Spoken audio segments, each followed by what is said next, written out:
On today's episode, we talk about how the cornerstone of Christianity is valuing straight white European men. See a crypto bro totally own his wife when it comes to Luna Coin. Learned that the baby formula shortage is the fault of irresponsible parents. Celebrate, or mourn, with Joe Walsh as he virtue signals his piety. And lastly, hear from Dr. Fauci how the US didn't have real lockdowns. This is Cringe Posts.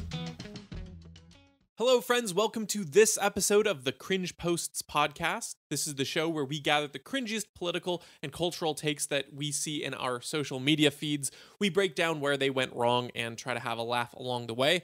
My name is Donald, and I'm here with my co-host, Britt. Before we get started, just a reminder to like and share and subscribe. All those wonderful things. Leave a comment. Help us out in the algorithm. It really helps us grow, and we love to see that growth, which we have been seeing. So, and then if you are listening to this as an audio version only, but you want to see these cringe posts to follow along, you can always do that with our visual companions. We put the slides up of all the different social media posts that we make fun of here. And and that's at cringepost.com. So before we make fun of other people's cringes, we make fun of our own. And this isn't going to be a particular post, but rather a story from Britt, once again, about a particular misunderstanding of terminology that kind of got you a little bit owned. Yeah. So in 2013, 2014, I was having a discussion with some more progressive friends about tax policy in Washington. And none of us really knew much about what we were talking about, but they knew just a little bit more than me. And I assumed, because Washington is generally a pretty, left-leaning state, that our tax policy by definition was progressive, right? And that, and I had no idea what that meant. But in reality, and they were trying to correct me, like, no, we actually have a really regressive tax, policy. And so I was like, oh no, how is that possible? We're a lefty state, we're a progressive state.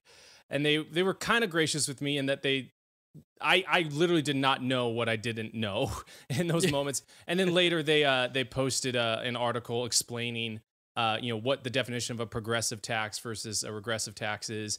And it was egg on my face from there. And luckily I've grown since then. But yeah, just super embarrassing. And mainly because it was like, what is it? It's like I was a very big midwit at that point. Like I knew a certain definition. So I was like, well, I can kind of finagle my way through an argument just because I know certain things when I really didn't. Yeah, it's funny because you're almost committing one of the sins that we're going to get into in the first cringe post out here, where you take a term that has a very specific meaning in one context, of political meaning, and then apply it in a different scenario where it has a different technical meaning. And then you equate the two things. So, it has progressive policies, therefore our taxation system here must be progressive. When in fact it's not. It's rather regressive. But of course, in this sense, the progressive and has nothing to do. A progressive tax does not have much to do with being progressive politically, although they often are aligned. But it's more incidental than by definition there. Yeah. Yep. So.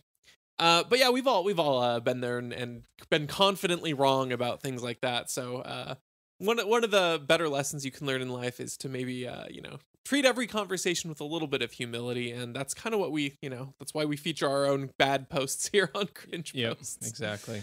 It's because we need to be humbled sometimes. So speaking of needing to be humbled, here's a great exchange on Twitter, and there's a tweet that is being quote tweeted, and I actually think both of these tweets fall into the cringe category. So the first one's kind of cringe, and the second one doubles down and is even worse. So the first tweet reads, "Pro-life Christian here. If you don't value life outside the womb, I don't know how you expect people to believe you actually value life inside the womb." And I don't think it's the worst tweet in the world. I do think that it falls into that category that I was alluding to earlier, where people will say, you're not pro-life unless you support all these laundry list of other issue kind of things. This one at its best is not wrong to say, you know, you have to actually value people and value them inherently in how you treat people, for people to actually believe that you value life inside the womb as well, I guess. But that doesn't detract. I mean, again, someone can be the biggest hypocrite in the world, and that doesn't change the fact that the life inside of a womb is a life and shouldn't be murdered, right? So, again, you know, the post isn't technically wrong, but it's a little cringe. But the real the real stinker here comes from a quote retweet, which reads, "You are a white Christian.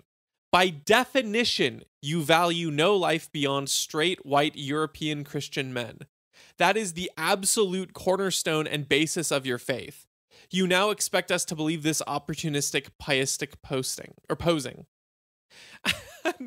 This makes me think of that one meme of the guy who's I don't remember the exact verbiage of it, but it's something like, "No, I'm not a Christian, but yeah, I think you're supposed to love each other. And oh, what, you have a different definition of love than me? Well, that just means that you're trying to, you know, shove your viewpoint in my face." And it's this whole like, I'm going to tell you what your beliefs are. I'm going to tell you what your philosophy is. It doesn't make any sense. In no understanding of Christianity is there any sort of basis on race or on sexual orientation other than the morality of like, don't live in ways that are immoral to these laws. But even then, it's nothing has ever been a matter of, you know, this categorical line of people cannot enter heaven or are not Christian or are not saved. It's just a completely bizarre and weird thing to say that by definition you value no life beyond straight white European Christian men, in particular when it's a religion that was founded in the Middle East. You know, the same people over here are always the ones saying like, Jesus was actually a Middle Eastern, you know, immigrant or whatever their dumb little phraseology is, and we're all like, yeah, okay.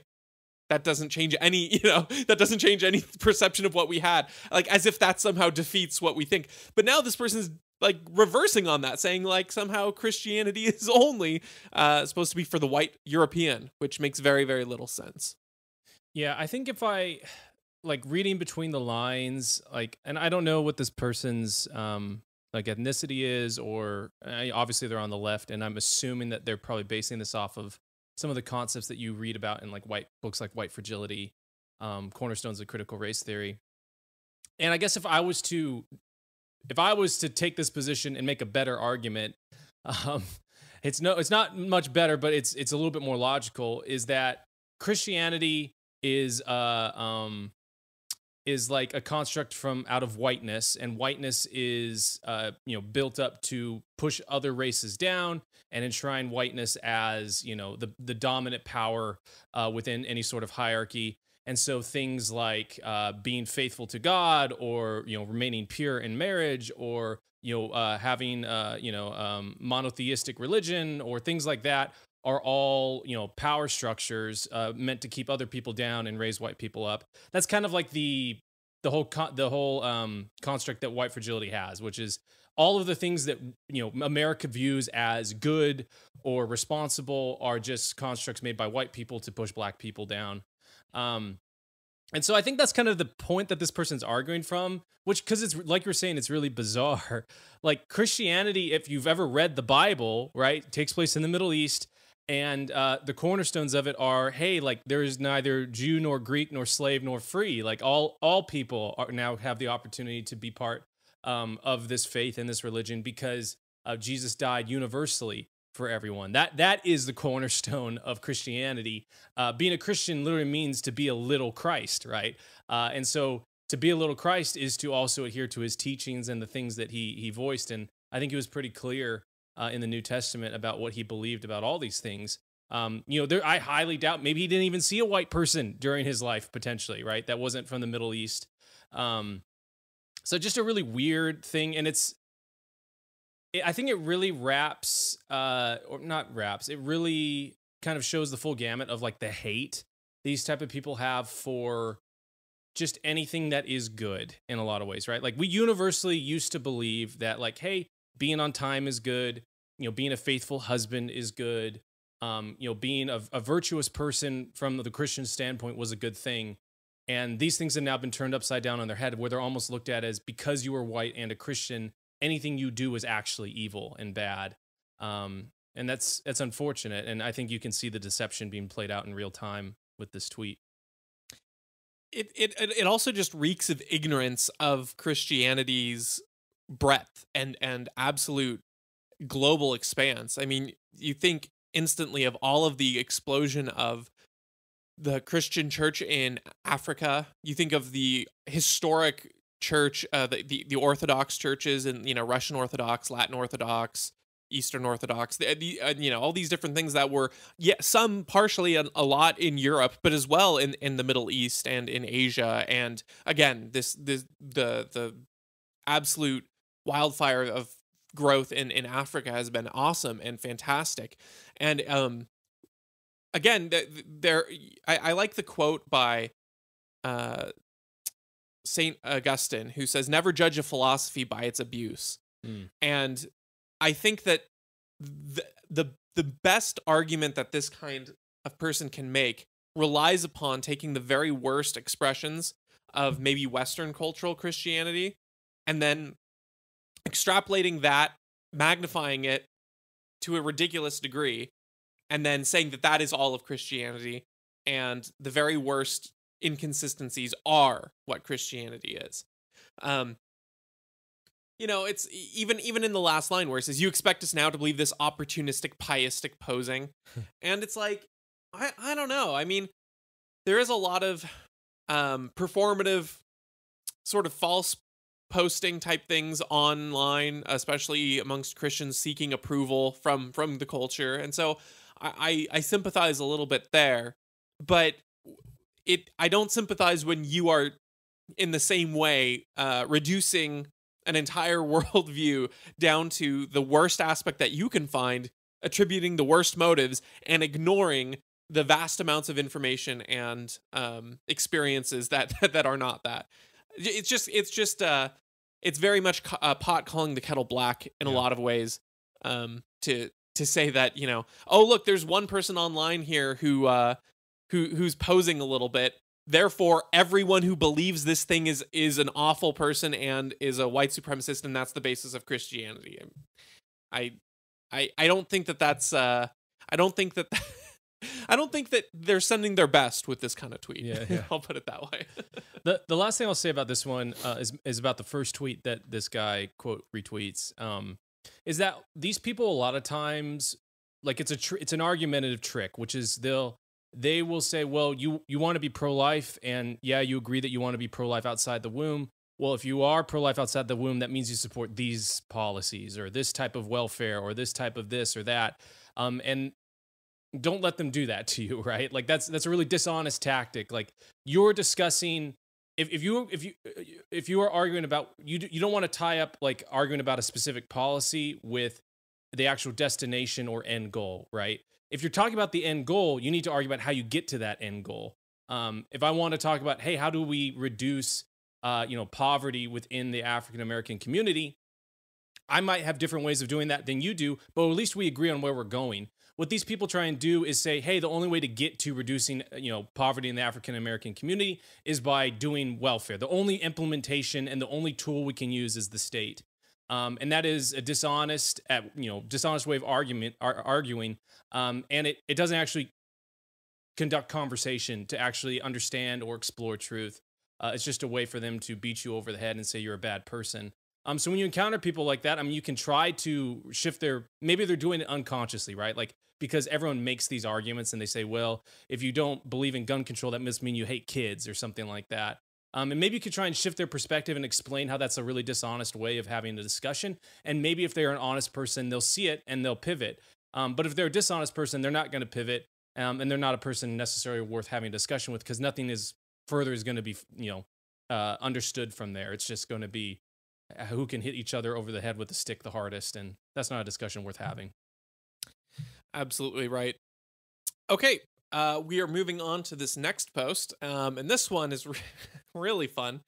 This one is from, and I had to assure Britt that I looked at this guy, and he is not a parody account. I really thought that this was a satire post because it's just so over crypto broy, in like all the worst characteristics. And I thought it was a joke, and I looked him up, and he's legit. So this guy tweets. Say the date. You gotta say the date. Yes. Yeah. So this was on March 18th of this year of 2022, March 18th. So this guy tweets, "My wife, why don't you sell some of your Luna coin so you can realize a win? Me, you know how many wives told their husbands to sell Amazon at $100? My wife, that's not the same thing. Me, you're right. It's bigger." And then there's a reply, and I couldn't verify because by the time I went to double check this, the tweet had actually been deleted, which is great. So this account might sort of be saying this as a joke. I'm not quite sure, but there's a reply saying, "Got a good chuckle. Well done. Wives don't get it." And then the original poster replies to that saying, "She's a great baby maker, but a horrible investor. We all have our strengths and weaknesses." And of course, if you're not familiar, Luna was one of the hardest hit cryptocurrencies in the recent tanking of the crypto economy. So this guy later posted that he lost something like $300,000 in investments from Luna. Love it. So maybe this guy is maybe taking a victory lap around his wife's advice a little too soon. Yeah, she should invest. He should stick to baby making. Yeah, exactly. And it's this really, I'm sort of two ways because I'm not 100% on the crypto train. I'm not like a diehard crypto fan. I'm also not a naysayer of crypto. I think there's legitimate value and purposes. To me, this kind of crash that's happening now, it could be temporary. It could be part of the bigger recession coming up anyway. It could be like the .com bubble burst where I think people got excited and overvalued things. And then when people overvalue things, other people hop on, see an opportunity to make a quick buck based on speculative heights, and then get out and sell or whatever. But all of that being said, obviously in the .com bubble burst, that didn't mean that those companies were totally valueless. It just meant that they were overvalued. And I think that might be what's happening with crypto. That's my inclination, where it's got way overvalued, but there's still an inherent value to it, and it just needs to build up and correct itself, sort of. But all that being said, so I'm not really big into the crypto culture, but I also don't totally want to say everyone who's into crypto is an idiot or wrong.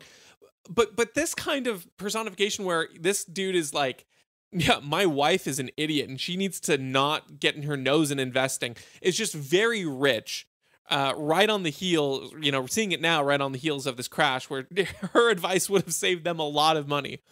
And I know that there are differences. People do have different skill sets. Men tend to take risks more, and women tend to want a little bit more security, which plays into this exact scenario. And just because she's right this one time doesn't mean that she'd be right in the future necessarily. But the bigger picture here is, in a successful marriage, you don't smack talk your spouse online and talk about them in this condescending, derogatory way.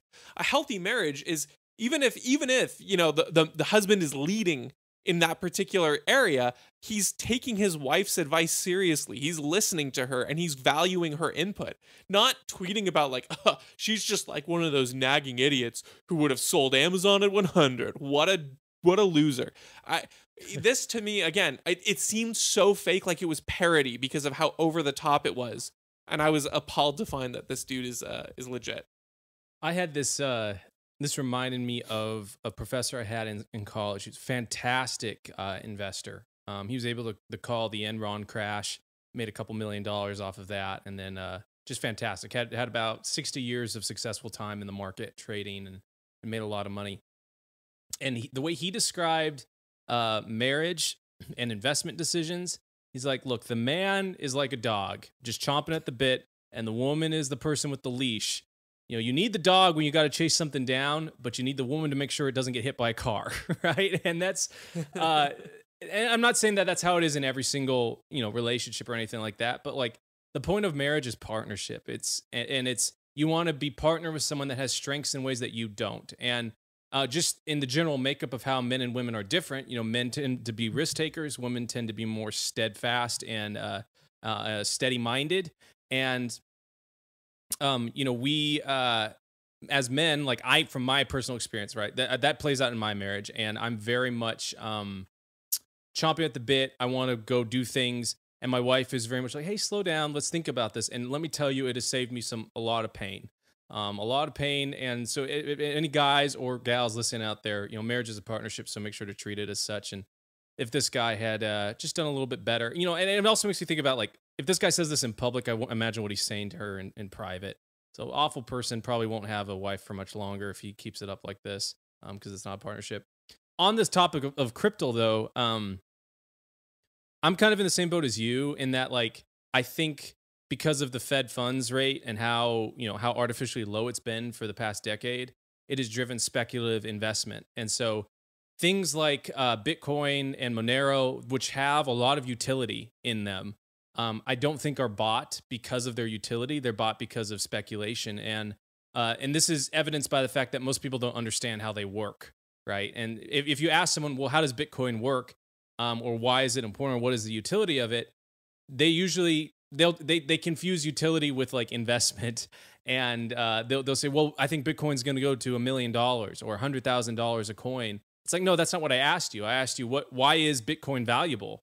And they'll say again, oh, because it's going to go to $100,000. It's like, well, why is it going to go to $100,000? And no one can. There's a few people, and one of our buddies has been able to explain it, and he actually bought in and had to sell it really early, which was unfortunate. He bought in, I think, at $600, and had to sell it $1,000, and he'd be doing pretty well right now if he'd been able to keep it, but he wasn't able to.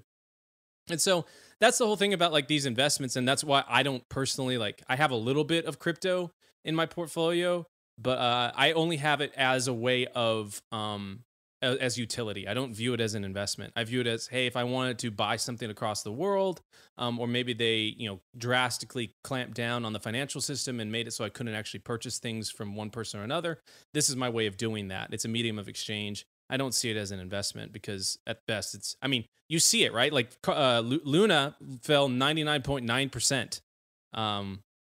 That doesn't happen to something that's actually valuable. Yeah. When you ask people about, the value and what its purpose is, and they talk about it as a measure of, oh, it's going to increase in value, it's going to increase in cost and whatnot, it makes me think, this is such a weird example, so I apologize, but if anyone's ever played the game Mafia, the basic gist is you all get assigned secret roles, and you try to figure out who the mafia is, and the mafia are trying to kill townspeople, and the townspeople vote them off. It's just usually just played in person.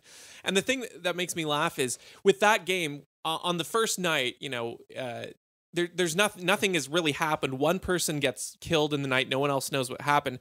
And then you have to start making accusations. You have to say, all right, who do you think is mafia? And you just start talking about it. And as the game builds up, you can sort of put together, like, wait, well, this person was really eager to vote off someone else. That might make the mafia, or this person defended that person. There sort of becomes this history of understanding of why.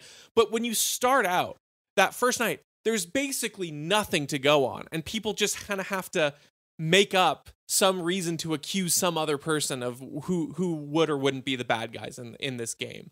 And that's kind of what I think about, where eventually, when enough people don't understand the value of what, the blockchain really is and what the value it actually brings, it ends up just sort of being like, oh, well, the few people who do understand set that baseline. And then other people say, well, I've seen a lot of hype around this, so I'm going to put in, and then it just builds on itself, and it becomes this cascading effect of it is valuable because other people perceive it as valuable, but 90% of the people who perceive it as valuable don't know why they perceive it as valuable. The only reason they think it's valuable is because they think other people think it's valuable. So this, again, 90%, maybe that's too high, but a ton of its growth is just based on the perceived value from other people perceiving its value, which is all based on other people perceiving it. It's just this circular thing where it starts just from this very little thing of the people who actually understand the utility, and then it just kind of inflates into this wildly exaggerated value, just because other people think other people value it, which is just kind of funny. But that it ends up with crashes like this, I think. Totally. Okay, we're going to move on. And so this post is to do with the baby formula shortage going on. So there's a couple replies here. So the first one is Donald Trump Jr., who tweets, "You can't find baby formula in the United States right now, but Congress is voting today to send $40 billion to Ukraine. Let's put America first for a change."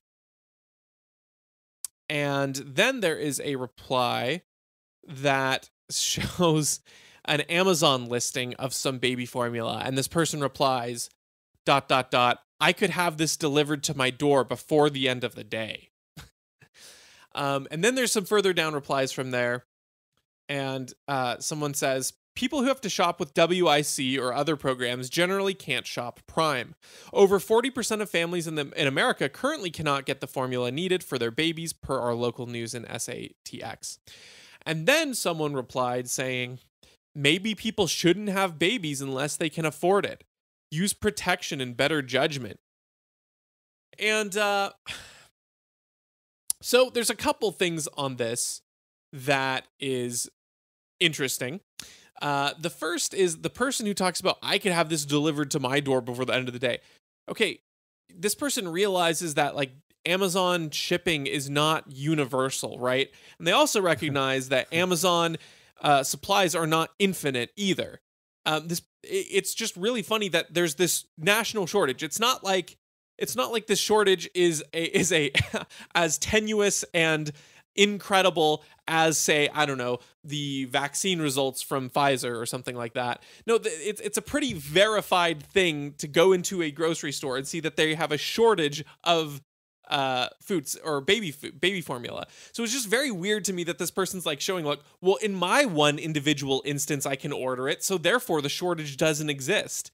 It's just a very funny and bizarre line of reasoning. And then the last person saying, maybe people shouldn't have babies unless they can afford it. How does this person think having a baby works? Do they think that like you just kind of decide to have a baby and then the next day it's there? Because even if this line of logic had anything to do with what Donald Trump Jr.'s original tweet was, which is to say we have misplaced priorities, we have a baby formula shortage, and yet we're sending $40 billion to Ukraine. That's kind of the gist of the tweet, is that, and the point of it is that we have misplaced priorities. This person seems to completely ignore that and say, well, people shouldn't have babies if they know that they can't afford it. And it's like a shortage isn't something that you're going to know 9 months ago. Like what a stupid line of reasoning to suggest that this, and then think about if this person were to, of course, say this about abortion. I think that they might get jumped on a little bit more by some people. So this line of logic only works when it has to do with an unforeseeable baby formula shortage, but not when it comes to having an abortion of inconvenience, I guess. So the thing about this one that kind of got me, and it reminded me of, have we talked about civil asset forfeiture and like the forum that I saw? Maybe we did. I'm not sure. So I was watching this documentary on, I think it was called like The Little Pink House or something like that. And it was I know. Yeah. I know that. This story about this poor woman who, not civil asset forfeiture, it was eminent domain was what it was. Yeah. And so they were basically saying this woman who lived in this house her whole life, she had to, because of eminent domain from these developers, had to basically forfeit her house and get paid, a certain amount. And I think the market had crashed around that time. So she was actually going to be underwater because after they paid her fair market value for it. Mm-hmm. And I remember reading a comment on a forum or on some YouTube thing about it. And someone basically said, hey, just because, the market crashed, that's your fault, that you're going to be underwater. You bought a bad investment. It's like, well, no, like the poor lady bought this house, and given her own choice, she would have waited out the crash and then been able to sell at a certain point in time when it wasn't going to be underwater, or maybe not sell at all. But because you've gone in and forced her hand, she's going to be underwater. And that's what this last person's comment kind of reminds me of. Because it's like, okay, the principle of being responsible and not having a kid until you plan for it and can afford it, and being a responsible human being that is worthy of having a kid, is a good principle. But it doesn't apply to this situation. Like, because of the government and monopolies and tariffs and all these different types of things where you've only got three, baby formula providers in the United States, and then they lobby to make sure that you can't actually get baby formula from Europe. That's the reason we're in this position right now. And on top of that, we're sending billions of dollars over to Ukraine, which is actually just going to be transferred to the weapons companies here in the United States. That's the point you should engage in.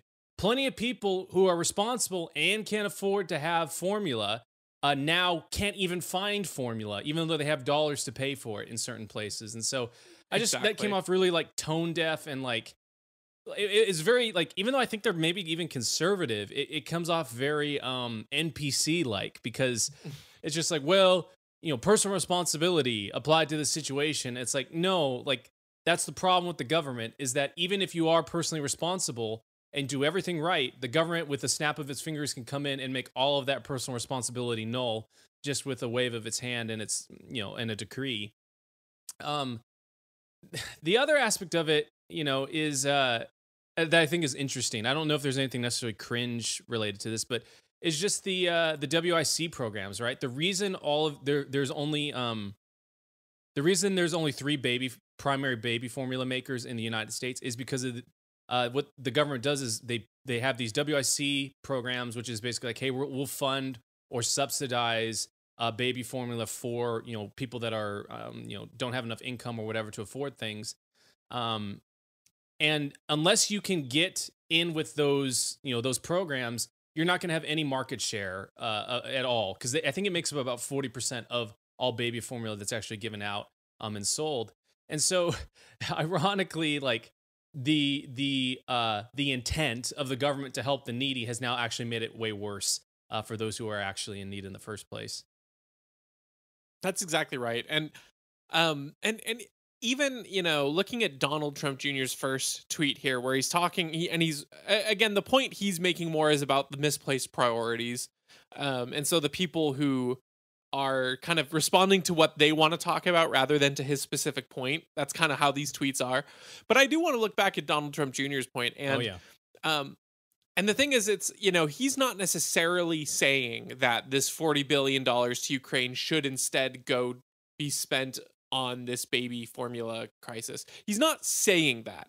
However, given Donald Trump, his father's policy, that is not the hardest connection to make, that rather than saying, let's deregulate, let's get government out of the way, his solution would be, well, let's just dump the money and put, my name on some act and then pour that in and fix the problem, and we can come in and be the strong handyman to save things here. And that wouldn't work either eventually. I mean, it's just like what we're seeing with the stimulus bills, where, we got the Trump bucks, and of course, along with that came all of the agreements to bail out these corporations and lobbyists and all that sort of thing.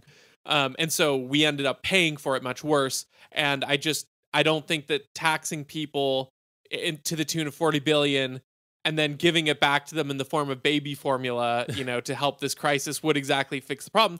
Now, the good thing is, the Biden administration has been repealing some of or at least temporarily pausing some of these stupid barriers to entry into the market. Like, I believe they just allowed the importing of Canadian baby formula and stuff like that, I think, or at least some of the manufacturers can get the supplies they need from them or something like that.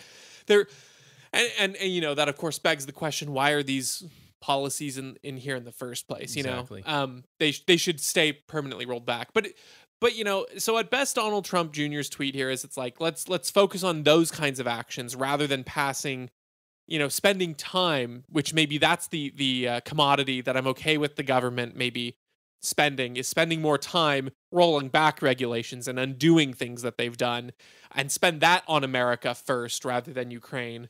If it's a matter of dollars, I mean, sure, I guess I would rather, the money go to the US, I guess, but it also does end up hurting us. So it's not really that much better either if the money, if you're spending the 40 billion in a way that's going to disrupt the market more than it already is, just like with the WIC example you gave, where it's like, look, we're providing money for it to be more accessible, and then you end up actually hurting things because of the unintended consequences.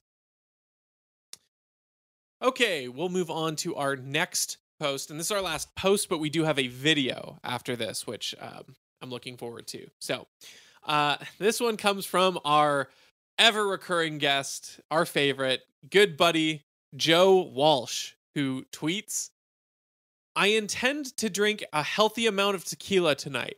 I won't be driving anywhere, and I'm not responsible for anything I tweet. It's been a really long week. Rescued 2 souls from the MAGA cult, but struck out with so many more. Just wanted you to know.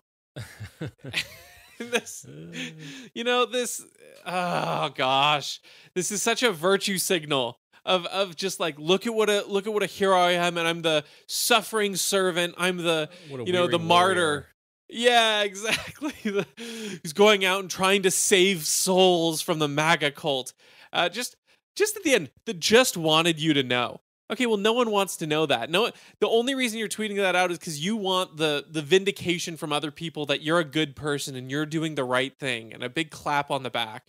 It's like, man, this reeks of the complete antithesis and opposite of humility. Don't, like, even assuming, you and I are not MAGA people, but just the whole phrasing of this is so condescending. It's like, Yeah. dude, you have your head just as much up your own butt as these people do have their heads up Trump's butt, if you're going to put it that way. So don't get on your high horse and then beg for approval on Twitter when you do. Yeah, I mean, according to Joe Walsh, you and I would be part of the MAGA cult, because it's apparently anyone that doesn't hold the standard opinions of the New York Times and the approved opinions of Anthony Fauci are part of MAGA. Even though you and I don't like Trump and think he should be jailed for war crimes. It reminded me, I don't know why people would talk about, like, oh, I'm going to drink a bunch of alcohol tonight. Like, I think about like G.K. Chesterton's quote, which is, only ever drink when you're happy, don't drink when you're sad. And I can't tell if Joe Walsh is happy or sad. It sounds like he's sad because he you struck out with so many more. That means you're probably not doing a good job. So to that, I hope that Joe Walsh stops drinking, because it's not good to drink when you're sad. It's really weird. It's we've kind of seen, I think you and I talked about, I don't know if we've done this post, but there was one of my friends had a post about pro-life, some pro-life thing, and someone commented like, hey, like, I'm so sad for you. You're part of this indoctrinated cult that believes that women shouldn't have rights, and you don't believe you should have any rights yourself. And it's like, way to project, onto someone. And Joe Walsh does a lot of that. He's part of, I don't know what type of cult I would call it. Maybe it's just the leftist cult or something like that. I guess he's got Trump derangement syndrome. That's probably the cult that he best fits into. Probably accurate. And he's so deranged. And if you challenged him on any of the, the lies about Trump in the past 5 years, whether it's Russiagate or, the quid pro quo with Ukraine or anything like that, like, I don't know if he'd have an answer for you. And he believes those things just simply out of faith at best, because that means he's at least trying to be honest, and he adheres to some faith. Or at worst, he's just a dishonest politician, which I think is probably more likely. Yeah, I like to think about how his Trump derangement syndrome has driven him to be one of those, January Sixers who think it's the worst scandal, the shredding of democracy, and that Trump incited these people. And then in this tweet, he also is saying, well, if I'm drinking, don't hold me responsible for what I'm going to tweet. Yeah. Which obviously he's saying it tongue in cheek, and I don't want to, dissect a little, offhanded jokey remark and be like, you can extrapolate from here that he, I'm not trying to do that. But there is something kind of ironic in that he's saying, under the right circumstances, don't hold me accountable for what I'm going to say, even though I have an audience. And, Trump telling them to go home and that, we were cheated is somehow an incitement of overthrowing the government. It really is, obviously the situations are different, the contexts are different, but like, I just think if you are going to go all the way into the, everything Trump said was an incitement of violence and January 6th was domestic terrorism, if you're going down that route, you better hold to a pretty strict standards of what public people can or can't say, and you'd better hold yourself to that same standard if you have a platform. And even just making a joke like this, I don't know. It just seems a little contradictory for me. I don't care if he tweets something stupid or, you know, riling people up. I'm not going to blame him if someone goes and tries to assassinate Donald Trump in the name of Joe Walsh. I don't think that's Joe Walsh's fault, but maybe Joe Walsh should hold himself to his own standard, and maybe he should care about what he says if he tweets drunk.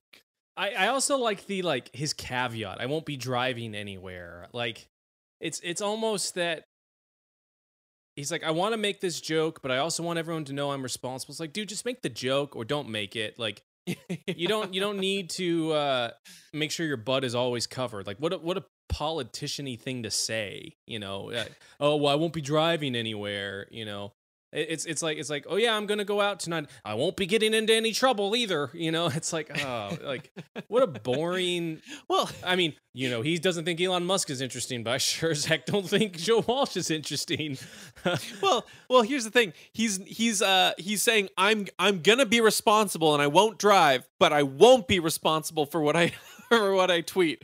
So he's trying to say, look, I am responsible, but also don't hold me responsible in this other easier way, which is really funny. Because, I mean, let's be real. Drinking a ton and then not driving is actually a pretty low threshold. Like, that's not a difficult thing to do. It's pretty easy to be home, drink a lot. Yeah. Yes, that's very easy. And honestly, you know, I am actually allergic to alcohol, so I don't drink very often. So I can't say that I've been inebriated, but to me at least, I would think, and you can correct me if I'm wrong, maybe if you have experience, but being at home and drinking a lot would not make you more inclined to go out and drive. It would probably make you more inclined to stay in and, I don't know, rant on your computer and tweet or something. That seems like the more likely route you're going. So when you're saying, I'm not going to do the very obvious thing that would be irresponsible, but don't hold me responsible for the really easy thing that would actually take restraint and discipline, it's just kind of a funny juxtaposition. Yeah. Okay. All right, so we've got one last deal here, and we've got a video here. It's just a 20-second clip from a congressional testimony from the long-forgotten Dr. Fauci. You know, we have not seen him on the stage recently, and so when he sort of crawled out from his little cavern and stuck his nose out into the sunlight, he, of course, did not disappoint, and so we're going to go ahead and watch this clip right here. Why you're asking me about lockdowns, because there were not complete lockdowns in this country. There were restrictions, obviously, but there were not lockdowns. China is now going into a real lockdown, so I would disagree with characterizing whatever went on in this country as a full lockdown. Okay, so here is the actually guy sticking out to say, actually, we didn't have full lockdowns. We just had, like, people could technically leave their homes, and China has it so much worse. Like, if you're even in the ballpark where you have to compare and say, no, China did it worse, that's probably not a good place to be, Fauci. Like, here, yes, technically speaking, we did not have nationally mandated lockdowns in the same way that they do in China. Yeah. But what we had was pretty dang bad. And for the US, for the frame of reference of what the United States is and should be, yes, those were lockdowns. You know, if we're going to talk about an objective definition, which I don't think anyone has ever tried to argue that when we refer to what happened as the lockdowns, no one was trying to say, and by lockdowns, we mean this very technical definition of not being able to be outdoors. Like, there are degrees of lockdowns. There are degrees, and no one is trying to say that there aren't. No one's saying that we had exactly as bad as China, but what we are saying is that we can get to where China was going. And if people like Fauci had their way, we would have been China. Yes. That's and so it's so frustrating to me for him to say, well, I resent that because we didn't do what China did. And China, that was lockdowns. What we did wasn't lockdowns. Look, you prevented people from going to work. There were times when people were arrested for being out on the streets. That did happen, even if it wasn't nationally enforced. The only reason it probably wasn't is because the U.S. has such a culture of individual freedom that some of the less statist police authorities refuse to enforce these things. Good for them actually standing up for once. I had a friend who's sheriff in the town wrote like an open letter defying the governor's orders and those things, saying, no, we're not going to do that. You know, my loyalty is to the Constitution, which again, still, you know, kind of funny all in all. But hey, I'd rather it be there than to these, you know, these lockdown policies. But that's the only reason why. It's not for lack of trying. It's not for the fact that what we had mandated and issued weren't in the realm of lockdowns. It's only because there was some level of defiance and some culture of freedom that they weren't able to do what they wanted to do. It's funny to me that now that the data is all out, right? Like the full data set. A lot of us could understand the data just from, you know, the first revision or the first bits of data that came in. But for Fauci, the entire data set is in. We now know that none of the lockdown measures that they did implement had any effect. You know, counties and states and cities that locked down were about the same as counties and cities and states that did not lock down or mask or anything like that. And so it's like this guy's trying to like backpedal basically because all this data's come out and being like, well, actually, you guys didn't do what I said. If you had actually done it, it would have been way better. It's like, well, then you suck at communicating your message then. Like you end up being the bad guy no matter how you spin this, Anthony Fauci. No matter how you do it, you either were wrong or you were such a bad an arrogant bureaucrat that you weren't able to communicate this to the American public in such a way that they could trust it. And then when you were asked, like, hey, if you being in your position is a barrier to the Americans trusting, you know, the health industry, you know, would you step aside? And he goes, no, I wouldn't. You know, I am truth. I am science. It's like, man, this guy just this guy has an answer for every just for every criticism of him, right? Like he never admits that he's wrong. He never admits that he did something bad or that he got something in error. He's always right. And Americans, I think a majority of Americans now see through it, right? Maybe if you didn't see through it in the first 3 months, you know, like a lot of us did, that's okay. But if you don't see through it now after 2 years and the data being out, you know, joke's on you. This guy played you. And what he's admitting in this video is essentially if he had actually had his way, he would have locked everyone down to starve to death in their apartments like they're doing in Shanghai right now. Yeah, that's the crazy thing. Like if your entire argument is that what we did weren't lockdowns and that's why they were not effective because we should have locked down, then you absolutely do not want to bring up anything close to China. You don't want people thinking about that. What an insane thing to even have stir up in anyone's minds. For anyone who's seen the horrible videos of the people screaming because they can't leave their homes and they are starving. And, you know, if there was a positive test, you know, pets being dragged out into the streets, you know, not even being removed in a humane way, not even being killed in a humane way. Like they're being live bundled up and thrown onto the streets. It's like, okay, so that's what lockdown is. That is how we've seen the manifestation of lockdowns.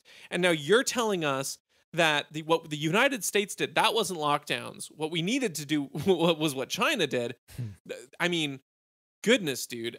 If you don't see anything wrong with that, you are maybe perhaps the personification of politician, which is to say an evil emperor. I mean, that's just inhumane on so many levels, and the complete disconnect between people's lives and freedom and his stupid little policy game of chess. It's like people are not your little pawns to manipulate and control. You have no right over anyone else's life. Just because you have some fancy government title next to your name does not give you any power over anyone in an ethical sense.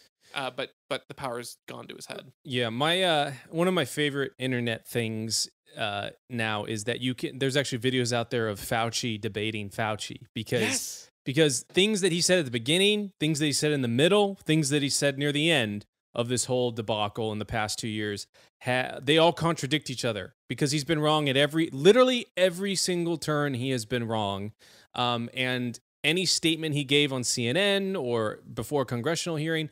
Like, you can literally pick those things out and you can have him debate himself pretty effectively because, like I said, like he's wrong and he takes every side of the issue to make himself look good and he can never admit he's wrong. So as the science changes, he's always on the right side of it, which is just ridiculous. The other aspect, you know, people will say like, well, what does he have to gain from all of this. And it's like, well, he's a career-long bureaucrat who's been in power and wants to hold on to power. He's got obviously an ego. And then 3, there was just I think it was like 3 weeks ago, the NIH director that took Francis Collins' old position basically admitted, said, yeah, like our staff members get paid in royalties from these different vaccine companies. And no, they haven't disclosed like who individually got how much or what, but it's a total to the tune of $350 million have been given in paid in royalties to people that are on staff at the NIH, people that we pay with our tax dollars to do their job. These are the people that are deciding whether drugs, make it or don't make it, whether to approve a competitor or not approve a competitor. And, they'll say that things are siloed and different staff members can't receive royalties while they are in a decision-making position. But guess what? These people rotate through all these different positions. And oh, by the way, Dr. Fauci has received 23 different payments in royalties from different vaccine companies that have not been disclosed. So you look at that and you're like, well, I wonder why this guy was pushing these vaccines so much. Why was he pushing various different AIDS drugs all the time? It's like, oh, it's because he had some sort of vested interest in making sure certain drugs worked or were available on the market versus others. And when that type of money gets put in there, it's like it's an obvious conflict of interest. So this guy can't be trusted in any way. I wouldn't trust him in a room alone with anyone that I cared about, much less making health decisions for the whole country and people that I love and care about. Yeah, I mean, you even think about the fact that the information that was withheld from the public in China.